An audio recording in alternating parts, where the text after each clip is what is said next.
సగ్గు బియ్యము సేమియా కాసుకున్నామండి ఈరోజు. మీరందరూ బాగుండాలని మనస్ఫూర్తిగా కోరుకుంటున్నాం. దానికి పాలు పెట్టండి, దానికి సంబంధించినవి అన్నీ చూపిస్తానండి. వేసేటప్పుడు చేసుకున్నాము. పాలు పోసుకున్నానండి గిన్నెలో. నేను ఈ గ్లాస్తో 2 గ్లాసులు వాటర్ తీసుకుంటానండి.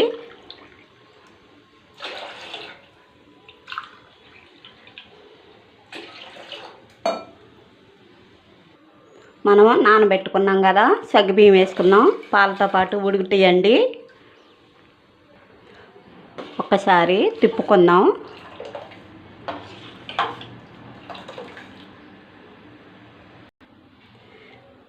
ఈ పాండీలో మన సేమియా వేపుకున్నామండి. ఇదిగోండి ఆ టేప్కి ఆ పొయ్యి మీద చిప్ చేసుకున్నాం. ఇప్పుడు మనం సేమియా వేపుకున్నాము. నెయ్యి వేసుకున్నామండి వేపుకుంటాకి. ముందుగా మనం వేపుకున్నామండి.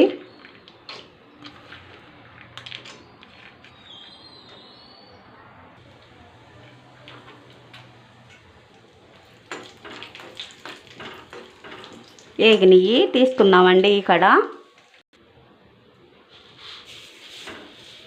వేపుకున్నామండి.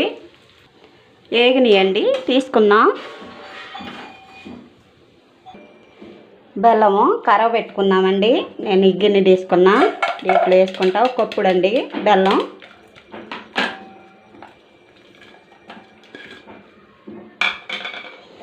కొద్దిగా వాటర్ పోసుకున్నాం. పొయ్యి మీద పెట్టుకున్నాం. ఈ పొయ్యి మీద పెట్టుకున్నామండి. ఇటు షిఫ్ట్ చేసుకున్నా.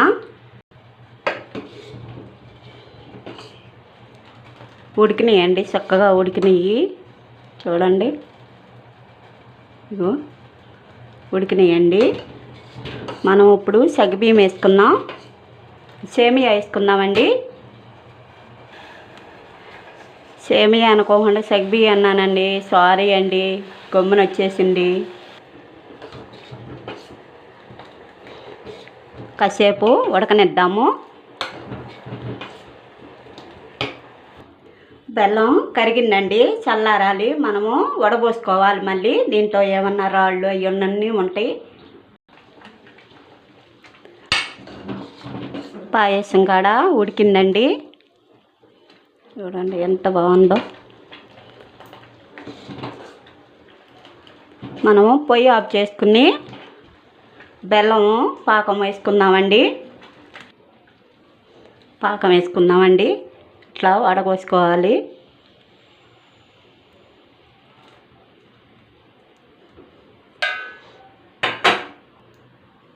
తిప్పుకుందాం.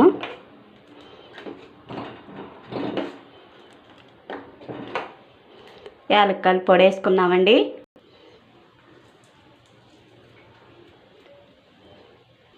కలబెట్టుకున్నాం ఒకసారి.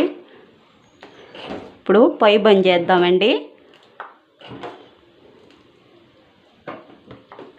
పొయ్యి బంద్ చేసుకున్నా, దించుకున్నాం.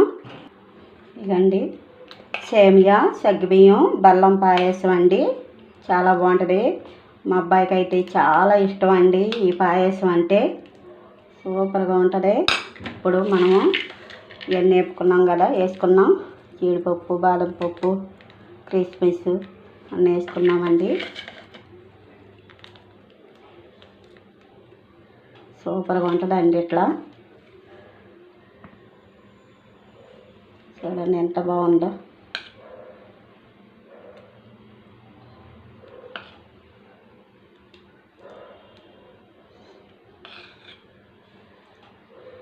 సింపుల్గా ఎట్లా కాడా చేసుకోవచ్చండి. సూపర్గా ఉంటుంది. మీకు నచ్చితే